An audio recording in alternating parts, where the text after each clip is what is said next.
ভাবুন, আপনার নিচে আছে এক গভীর কালো গর্ত। ওখানে পড়ে আছে একটি ছোট্ট শিশু। তার হাত দুইটা কাদায় আটকে আছে। উপরের আলো আর তাকে ছুঁতে পারে না। সে চিৎকার করছে, কিন্তু গর্ত এত সরু, এত গভীর, কেউ তার চিৎকার শুনতে পায় না। হ্যাঁ, এগুলো গল্প নয়, এগুলো সত্য ঘটনা, যেগুলো বাংলাদেশ ও ভারতের মানুষ নিজের চোখে দেখেছে। এবং যারা একবার এই ঘটনাগুলো দেখেছে, তারা আজও রাতে ঘুমাতে ভয় পায়। একটি বোর ওয়েলের গর্ত সাধারণত 8 থেকে 12 ইঞ্চি চওড়া। মানে একটি শিশুর শরীর ঠিকমতো নড়তে পারে না।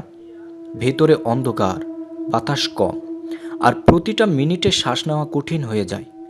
সবচেয়ে ভয়ঙ্কর বিষয়, গর্ত যত গভীর হয়, নিচের শব্দ তত কম শোনা যায়। তাই শিশুর চিৎকার উপরে পৌঁছায় না। আর আমরা যখন উপরে দাঁড়িয়ে ভাবি সে হয়তো বেঁচে আছে, নিচে তখন মিনিটে মিনিটে তার জীবন ফুরিয়ে যাচ্ছে। 2025 সালের ডিসেম্বর, রাজশাহী। 2 বছরের একটি শিশু ঘরের পাশে চলাফেরা করছিল। কেউ জানত না মাটির নিচে লুকানো ছিল 30 ফুট গভীর মৃত্যু ফাঁদ।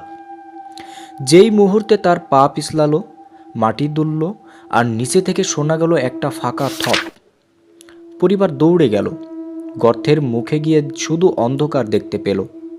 শিশুর কোনো শব্দ নেই, কোনো নড়াচড়া নেই। কেউ নিচে নামতে পারে না। গর্ত এত সরু যে একজন মানুষের হাতও ঠিকমতো নামানো যায় না। একটা পুরা গ্রাম স্তব্ধ হয়ে দাঁড়িয়ে থাকে, কারণ তারা জানে এখন শিশুর সেকেন্ড সেকেন্ড গুণে মরার সময় চলছে। যে ঘটনাটি ভারতকে কাঁদিয়ে দিয়েছিল, যে ঘটনা দেখলে মানুষ সত্যি বলে মানুষ মরে এমনভাবে। সুজিত ওয়েলসন, মাত্র 2 বছর বয়স। সে পড়ে যায় 100 ফুট গভীর বোরওয়েলে।